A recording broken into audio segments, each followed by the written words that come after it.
Hi guys, welcome back to my channel. I'm the City Witch. So in one of my previous videos, I taught you all the different types of sigils and the three main styles and how they are destroyed in order to release their energy. Now this video is all about how you can make those sigils for yourself. Now there's about 5 different methods in this video that I'm going to be walking you through one at a time, and there's going to be some of these methods that some of you might not like. So what I'll do in the description below is I will put the timestamp for the various different sigils I'm going to be showing you how to make, so you can scroll ahead in the video and watch the sigil being made that you're particularly interested in learning. Now, one of the things I would definitely recommend trying, guys, is having something like this, which is a sigil book. So this is my sigil book, and what I did was I wrote down a list of words that I often use quite a lot in my craft. So ones like communication, wealth, success, love, self-love, discipline, mastery, banishment, binding, all those types of words. And then what I did was I designed myself a load of sigils based around the methods that I'm going to show you in this video. And then the ones I liked, I made a posh page like this in a nice book that I plan to keep. And then when I come to do spells in the future, I don't have to keep remaking the sigils over and over. Sometimes what I do, if I've got a unique situation that incorporates a lot of energies, I'll make unique sigils for a certain client working.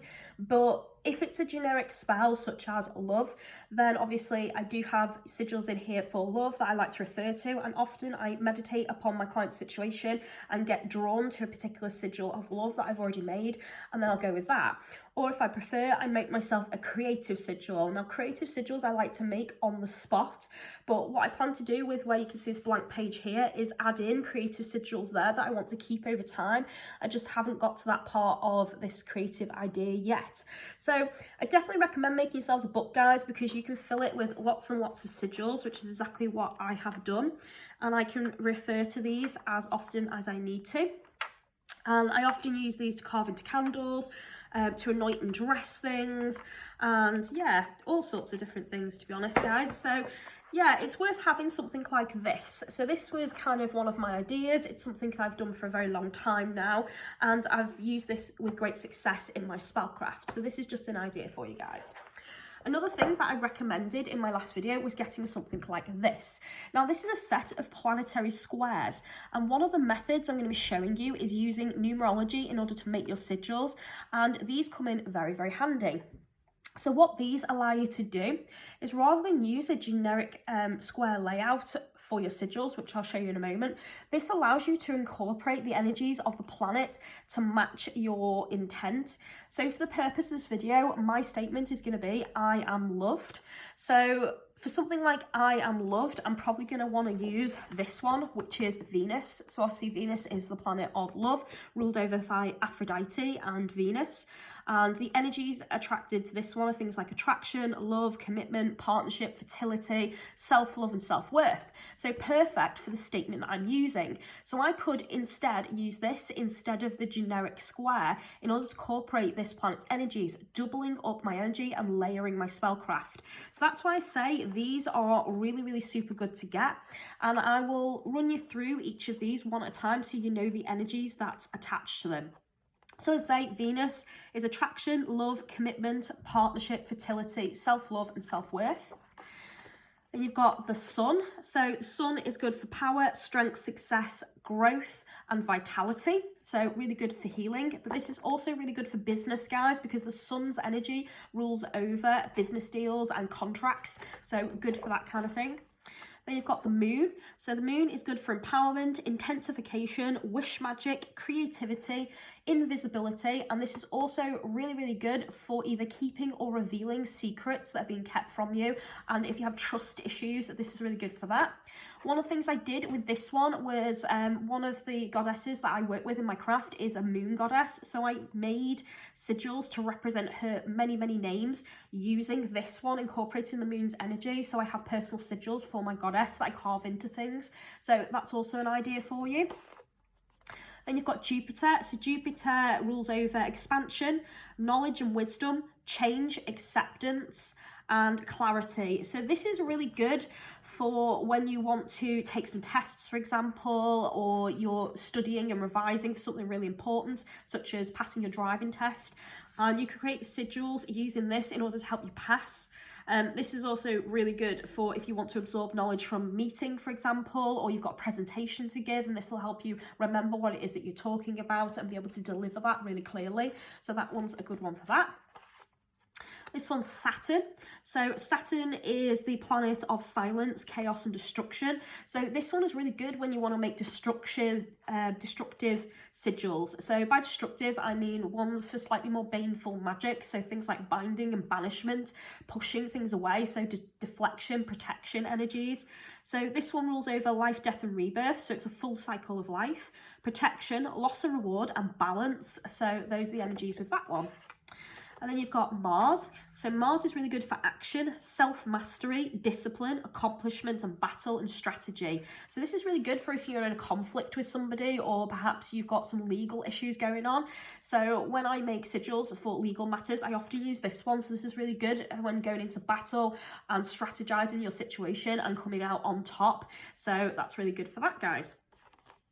Then you've got Mercury. So Mercury is obviously ruled over by Hermes, who's the messenger of the gods. So this planet is communication, movement, opportunity, speech, and it's ruled over also by travel and destination. So some of the fantastic sigils I've made using this one is ones for safe travel on public transport. I've also made ones to help me find a car park space when I've been out and about with the family in their cars.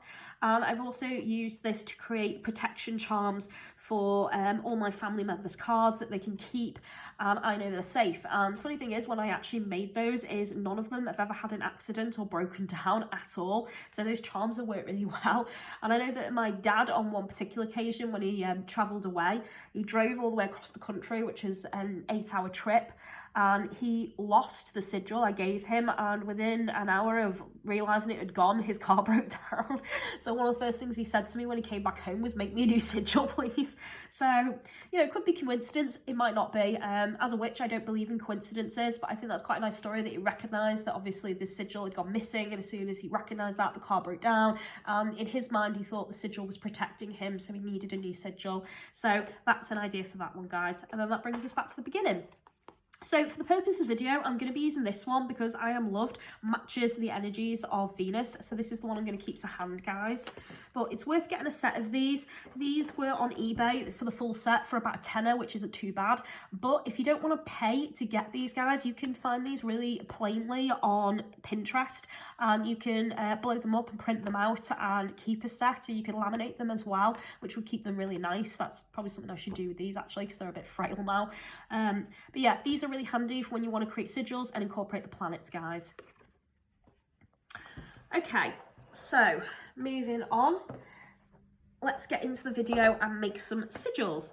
So as I said, for the purpose of this video, I'm going to be using the statement, "I am loved." So what I've done on here already is I've kind of broke this down already to its numerological values. So the first type of sigil I'm going to be teaching you is how to use the witch's chart and numerology. So I'll show you what these look like. So this is the basic square chart that I was speaking about earlier. So this incorporates no planet energies whatsoever. This is completely neutral and blank. And then this is how you get your number values using numerology. So what you do is you break it down. So the easiest way to remember this is using this chart here. So you write 1 to 9 and then you write out the alphabet underneath until you run out of letters. And that is literally it, guys. There are ones like this now that break it down for you, where obviously you can look at the letter and it'll tell you the number value, and it's also assigned a colour to it as well, so you can incorporate colour magic if you choose.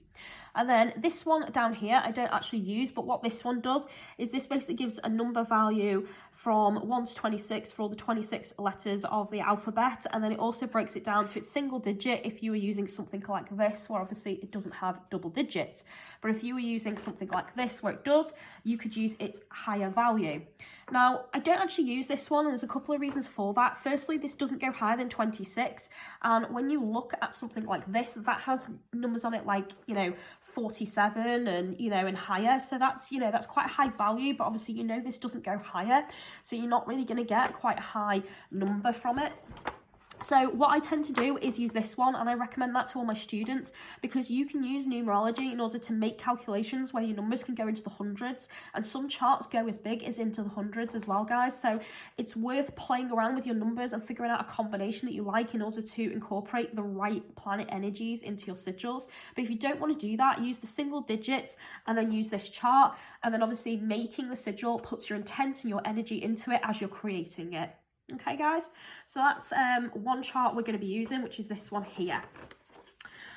And then the other chart, as I say, is called the Witch's Chart, and it looks like this. And again, all of these that I'm showing you are free on Pinterest, guys, so you don't need to pause the video or anything in order to get these. You can simply Google these on Pinterest and it will show you them and you can print them off. So this is the Witch's one. So as you can see, they've moved around quite a lot of the alphabet on this, and they only go from 1 to 8, not 1 to 9. So the number values for this are quite different. So what I tend to do is when I write my statements, I always write both styles using this one and the original numerology chart, and then when I do my calculations I figure out what numbers I've got and then I decide which ones I want to use. And sometimes I end up with a combination that I know the sigil isn't going to look particularly good, and then other times I know it's going to look really good based on the numbers I'm getting. So it's worth doing both in order to see what you get. So they're the ones we're going to be using, guys. So as I say, for the purpose of the video, I'm going to be using the statement, I am loved. So this top row here is the numerological value, and then this one is the Witch's Chart value. And as you can see on each side, what I've done is I've added them up. So this is how you do your numerology, guys. You literally just do some calculations. So I just run along, but what some people do is add the whole thing together and end up with a big number, and then they use that. But I often find, unless your statement is really long, the number is too small, which means it can't be used properly to make a sigil. So what I like to do is add them up and then end up with a combination of 4 or more numbers in order to make my sigil. And it does need to be 4 or more because 3 is too small, guys. I've kind of come to realise that over the years. So obviously this equals a certain amount, so I don't have any extra left, but say I had like a 7 on the end or something, I could use that as an extra digit and just keep that spare. I don't need to add it to anything because obviously there isn't anything there. Or one of the things I have done in the past is the 5 and the 4 and then said 7, I would have added the 7 into that, giving myself a slightly bigger number. So it kind of depends at the time what I want to do and what I'm attracted to do. And I always follow my instincts when I'm making sigils, because there's no right or wrong way, guys. You go with your own instincts. A lot of people would remove the vowels and then just give the number value and then make the sigil, but I don't like to do that on a lot of mine because I don't get why people remove the vowels, because to me, A has a value, so why would you get rid of it? You know, the same with some of the others as well, like the U and the E and so on and so forth. You know, I think all of them have a purpose. They all have a value. Otherwise, they wouldn't have been included on the numerology chart. So when I'm doing numerology in order to make my sigils, I don't remove anything unless I have a double of something and I know the sigil isn't going to look right. And again, that's open to interpretation. So obviously, you can see in my number combination, for example, especially this one, I have a 1, a 7, a 1 and a 9 on my single. So I've got 1 twice. Now, I can't eradicate 1 because then it would be too small, as discussed. So I'm going to have to keep that. So what I will do is I will draw that out and see what it looks like. And at the point where I have to go back to the same spot for the 1, there's a couple of different ways I can display that in my sigil, and I'll show you that in a moment.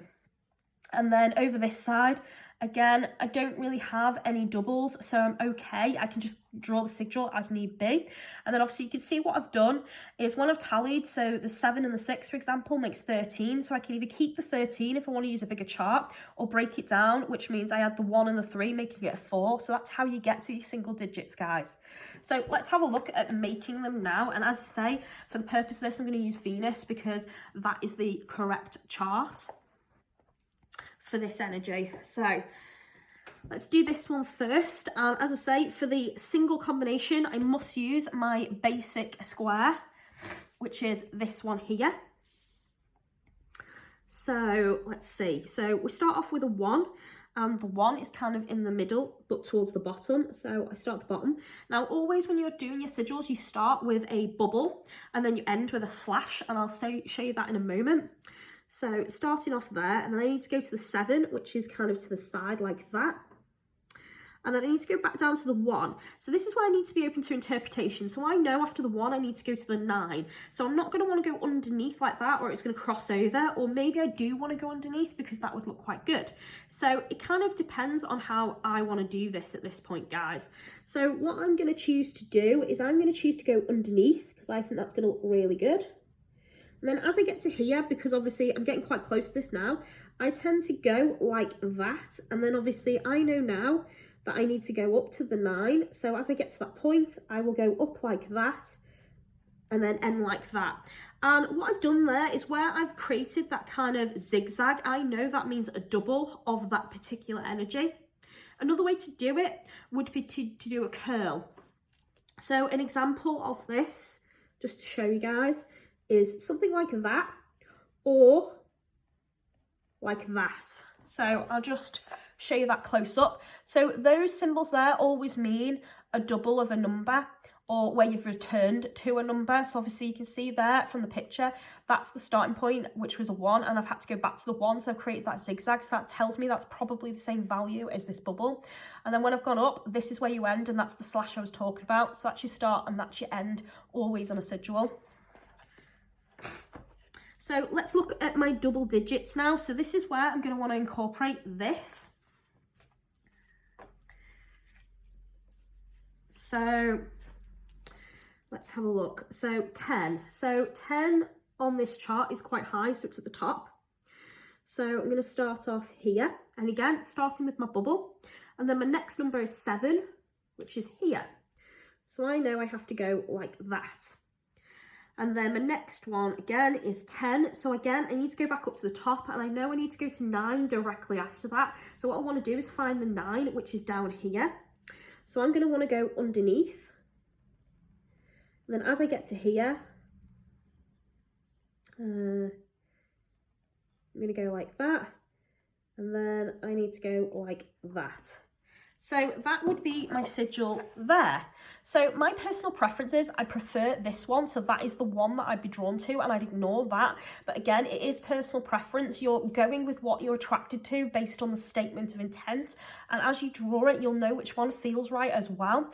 So it's up to you. And again, where I've gone underneath, I might choose to redraw that and go over and then cross over. Or, you know, again, here where I've crossed over, I might choose to go the other way and not cross over and see what it looks like. So again, open to interpretation and can take a few times to draw it. So don't necessarily go with your first one. I always redraw them and see what I end up with. So straight away, I've got 2 sigils there, but potentially I could have 4 if I redrew them in a different fashion. And then now let's have a look at the witches chart combination. So on this one, I had 2, 8, 13 and 9, or 2, 8, 4 and 9. So using the single one, I know I start over here in the corner, and again, starting with the bubble. And then I want the 8, which is towards the bottom, like that. And then I want 4, which is up there, like that. And then I want the 9, which is like that. So that would be that sigil. And I actually quite like that, so I'd probably keep that personally. And then the double digit value for using the chart of Venus would be, where's my 2? So 2 is quite low down here. And then I want an 8. An 8 is actually quite close.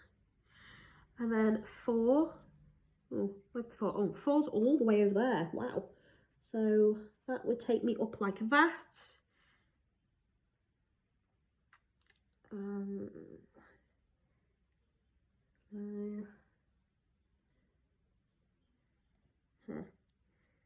9. And then 9 is sort of back down. So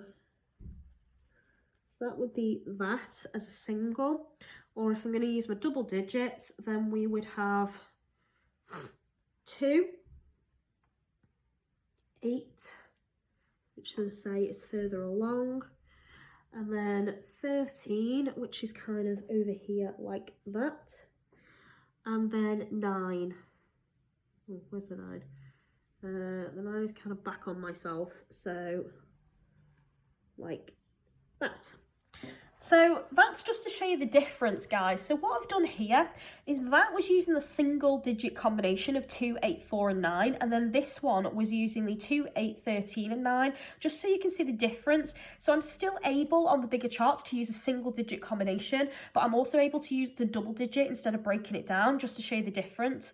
Now, me personally, I really like the single combination, so I'd probably keep that one, and I wouldn't use that one, and I really like this one up here. So again, I've already got 1, 2, 3 sigils I really like, and then I'd eradicate the others. So again, open to interpretation, guys, and feel free to play with your sigils. Obviously, the only rule here is you can't change your combination, but you can choose how you add them up and manipulate them. So if you wanted to create a sigil using your birthday, for example, you'd use your day, and then you'd use your month, and then you'd use your full year, and then you'd use all those numbers to make your sigil, which would represent your own personal energy. And you could choose to add them up, or you could choose to keep them as they are, because there's not very many digits involved. But the bigger combination you get, or the bigger statement you have that involves a lot more than this, would probably mean that you need to do this sort of calculation. But I could have chose to leave that, and instead what I could have chose to do is eradicate the extras. So I might have gone, okay, I don't need a 1 there, don't need the second 4, and I don't need that third 4, and then that would have given me 1, 4, 7, 6 and 5. So I could have used that combination instead. And again, up here, you'd get rid of the extras. So you'd get rid of the extra 4s like that. So you'd have 9, 1, 4, 3, 6 and 5. So can you see what I mean about it's open to interpretation? And I've seen people do both methods, and it is completely up to you guys. And often I draw quite a lot of combinations and figure out which sigils I like and which ones I'm drawn to. So it is up to you. So that is the first style, guys. So moving on to the next style. So the next style is using the witch's wheel and the witch's clock. So don't need these anymore. So I'm just going to move them to one side. So these are what we call the witch's wheel and the witch's clock. So this is the witch's wheel. The witch's wheel, you don't need to do any calculations at all. This is the easiest style of making a sigil. You don't need to remove any vowels or any letters or anything. It's completely up to you how you use this. And I know people that do remove vowels, but I don't, because they're included. The only thing I do sometimes is remove extra letters. So in my statement at the moment, I am loved. I don't have any extras, so I don't need to remove anything. I can just create the sigil from that statement as it is. And then the witch's clock, which looks like that, is another method of making a sigil, but you do need to do some calculations. So I've wrote down again my witch's numerological style, and then obviously my regular numerology style, in order to see which combination I like, and I'll show you that in a moment. So using this, let's see what sigil we would end up with. So the eye starts off over here. So again, starting with my bubble, and then I want an A, which is quite high up, like that. And then I want an N, which is like that. And then I want an L, and the L is slightly down from the M. Then I want an O, which crosses me over like that. And then I want a V, which takes me back on myself. And then I want an E, and the E is kind of down here, like that. And then I want a D, which takes me up like that. So that would be that sigil. And again, I don't particularly like that, so I probably wouldn't use that one.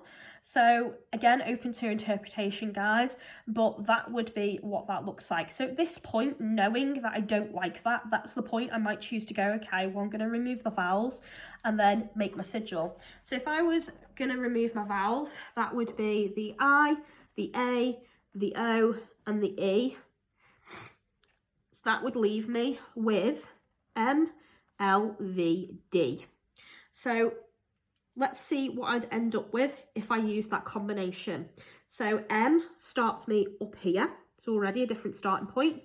And then the L takes me down like that. And then I want the V, which takes me like that. And then I want the D, which kind of takes me like that. So that would be my sigil instead. Now, that one's a bit better than the first one, but I still don't like it, so I probably wouldn't use that. So this then tells me that for that statement, I need to alter it in some way. So I might choose to make that bigger, smaller, or change my statement in order to get something I like, or not use this style at all and go back to the previous style because there were sigils on that I really liked. So can you see what I mean about drawing all your sigils based on all your different methods and then seeing which ones you like? And I go through this routine whenever I'm creating a sigil involved in a spell, where I go through all the different styles of creating sigils that I like. And then I sit there and I fill a page full, and then I look at them all, and then I basically scribble out the ones I don't like, and then I'm left with the ones I do, and then I meditate on the one I want to use for the spell, and that's how I come to the conclusion on the sigils I'm using. But again, personal choice. Some people douse over them using a pendulum. Some people sleep with them under their pillows, and then they dream about the sigil they want to use.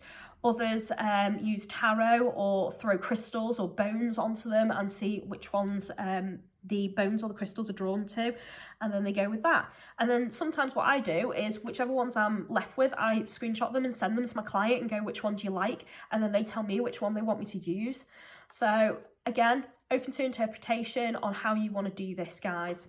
So let's have a look at using the clock method now.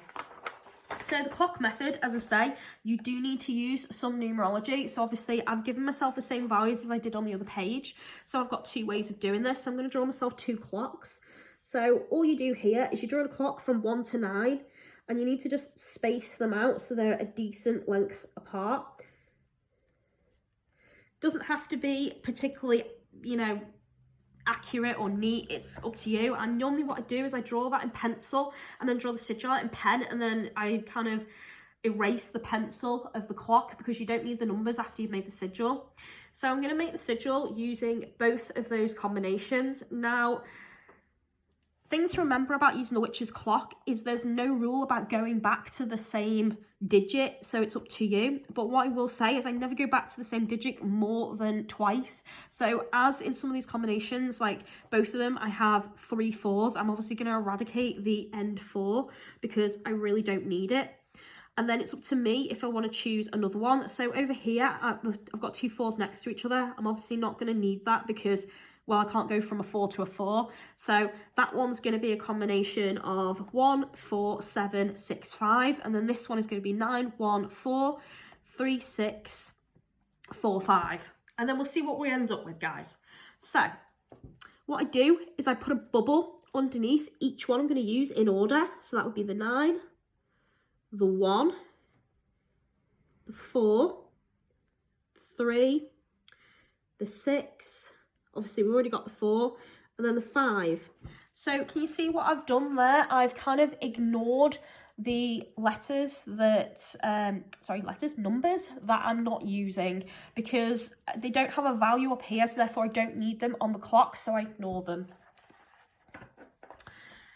So then all you do is you draw this out. So one of the things I do is I sort of have a look at this and see how I'm going to do it, because you could choose to go over or under. So I know the first one is I need to go from 9 to 1. So I'm going to choose to go under like that, connecting the 2. So can you see what I've done there, guys? I've gone from 9 to 1. So this is where I'd go to draw my next one. And obviously the next one, the combination is 4. So I'm going down here. So I can either go like that or like that. So it's open to interpretation as to which way I want to do this, guys. And then I just keep going. So I want to go from 1 to 4. So I'm going to choose to go this way around, like that. And then I want to go to 3. So I'm going to go like that. And then I want to go to 6.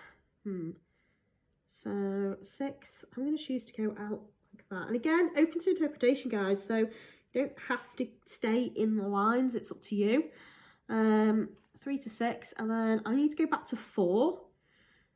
So at this point, I'm going to go like that. And then I go to 5. So the 5 is my ending point, so I always draw an extra bubble. So that would be that sigil. And obviously I might not particularly like that because obviously I've gone on the outside like that. So next time I might choose to go on the inside, which would mean these would intercross. Now with this style, personally, I don't tend to like intercrossing them. I like them to kind of not touch each other, but that's my particular take on this. But again, this is open to interpretation. So where I went under, I might choose to draw this exact layout and go, well, I'm going to go over, I'm going to go under this time and over and under and change it all around in order to end up with a design I like. So you can play with this combination. So the next combination, as I say, was 14765. So again, bubbles underneath.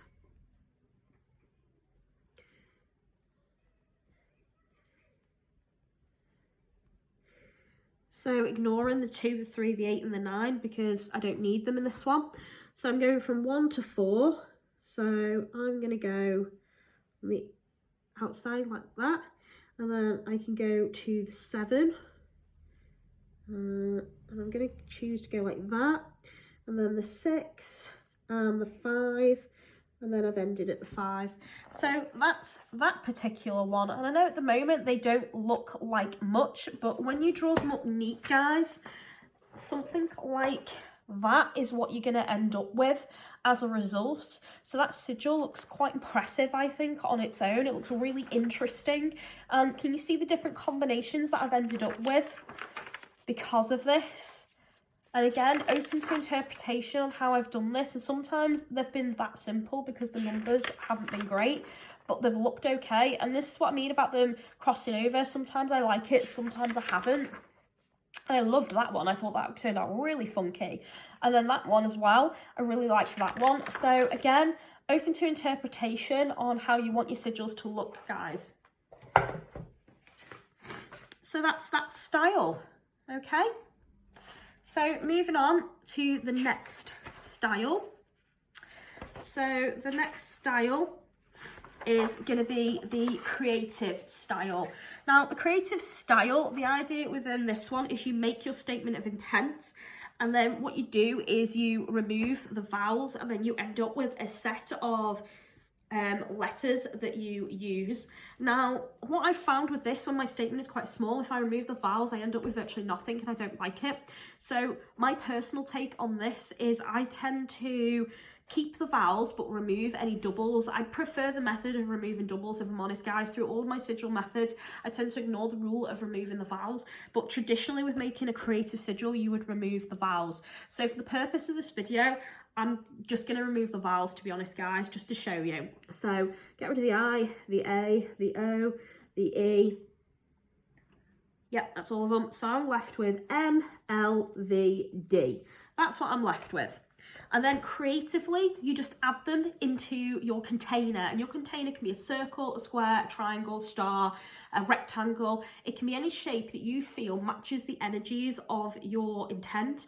So as a circle is all about, you know, balance and whatnot, I'm going to use that in particular for this statement, I am loved, because I don't feel like a square is right. I feel like that's more about trapping energies, or, you know, kind of containing things up in a way that's more, you know, how do I explain this? I think it would work well, a square with something like a binding or a banishment rather than a circle, because a circle to me is all about the circle of life and the flow and the balance of everything. So I am loved works better with that, I believe. But again, personal preference. There's no right or wrong with which container you choose.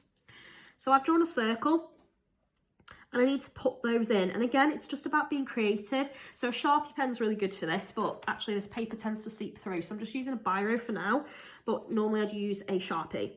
So I'm gonna go like that for my L and cross it out because I've used it.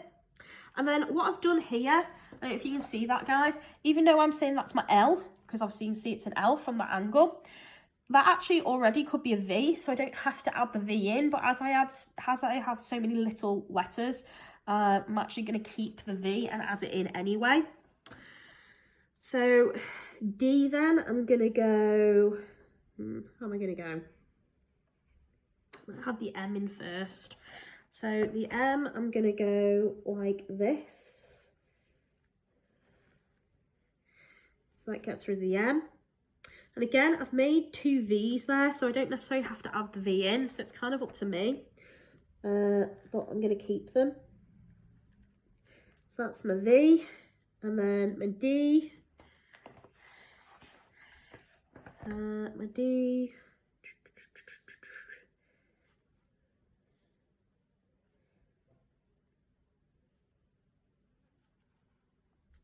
There we go. So that is what I've ended up with, and I actually quite like that, if I'm honest. But again, this is open to interpretation of how you want to do it. The idea is just to creatively add your letters in. And what I'd advise with this when you're doing it is choose either uppercase or lowercase, but don't mix between the two because it ends up looking really weird. But again, do what you feel is right, guys. I always stick with uppercase when I'm drawing this, so it's kind of up to you. And then what I do is I add colour magic into this, and I often shade it. So in my previous video, I mentioned about destructive methods, and some of those are things like, you know, throwing your sigils in water or putting them in a glass to dissolve or burying them in the earth. And as you're using the elements, then obviously you've then got to dispose of it. Just think about some inks can be quite toxic to the environment. So what I tend to do is I draw my creative sigils out in pencil, and then if I'm going to add colour, I always use crayons or chalks. I never use anything that's toxic to the environment. The only time I'd ever use a pen or Sharpie is if I know I'm going to burn my sigil, because then it doesn't matter, because fire, you know, isn't really going to be affecting the environment too badly. But again, just be careful with some of the inks you're using, because if you burn them, you don't want to be breathing that smoke in. So if you do set fire to it and pop it in a cauldron or a tray, take a step back and make sure you've got windows open, or better yet, do it outside so you're not breathing anything in and it's not dangerous to you and your lungs. So that's that one, guys. So again, open to interpretation, and that's a creative sigil. So the last one I've got to show you is an occult style of sigil. So the occult style, you write out your statement. So I am loved is mine. And then what you're going to be doing is you're going to be making something that looks like this. So this is one I made for a client's spell for separation. She was actually going through a divorce, and she wanted me to help separate her energies and her life from her ex-partner. Now, they were involved in this together. They were, you know, splitting for personal reasons. And they weren't nasty towards each other. So this was more about making sure that they weren't conjoined in any way and weren't going to end up in this toxic cycle in the future. So they were both spiritual, but they wanted someone else involved that wasn't, you know, personally, emotionally attached to what was going on. So they employed me, and I ended up creating this sigil. Now, this sigil is created from this very statement of separation, and I'll show you how I'm going to do that. And again, guys, if you want to use this, please pause the video and copy it down. I'm quite happy for you to use it.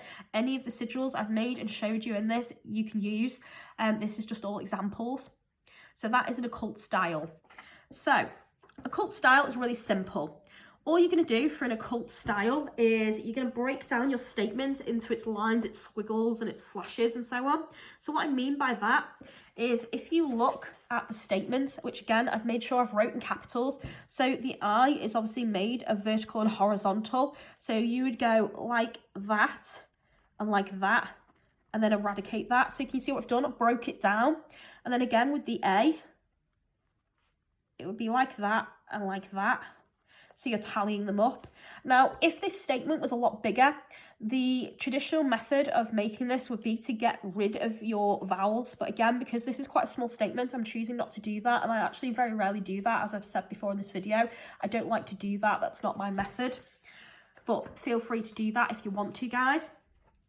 So yeah, so you just literally start breaking this down like so. And then you keep the O as it is, the V, and then E.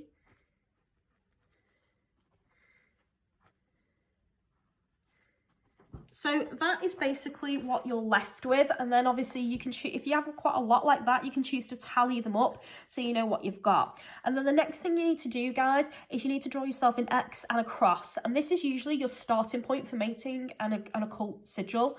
So I just draw a big X, like so, and then a big cross. And what I tend to do is I tend to make these at the same time and choose which one I prefer. And again, there's no right or wrong, it's just whatever you feel at the time. And I tend to add things in as I go. So for this one, I'm going to put my circle in the middle. And then for this one, I'm actually going to put it at the top, which eradicates my circle completely. And then the curl for this one, I'm going to add at the bottom. I'm not sure where I'm going to put curl on this one yet, so I'm not going to eradicate it because I know I need to add it in this one. But these here, I'm definitely going to put them on the ends because I feel like that's what I want to do. So that's 4 of those. So I've got 3 left to use. So 3 ones I've got left to use. I'm going to go like this. And then I've still got those there. So that would be all of that and that used.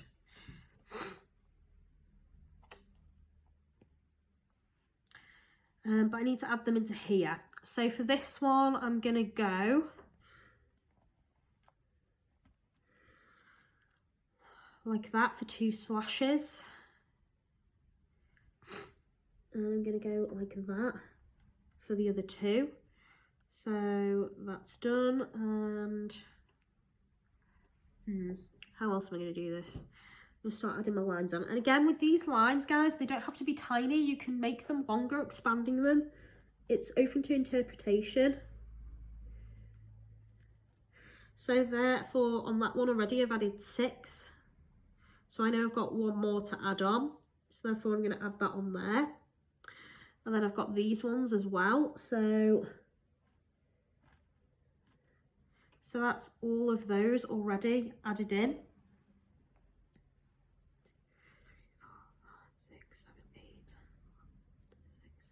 Got 2 more of these to add on, so I'm going to add them in like that. So I have finished with those, and then I've got my slashes. So my slashes on this one, I'm going to go 1, 2, 3, 4,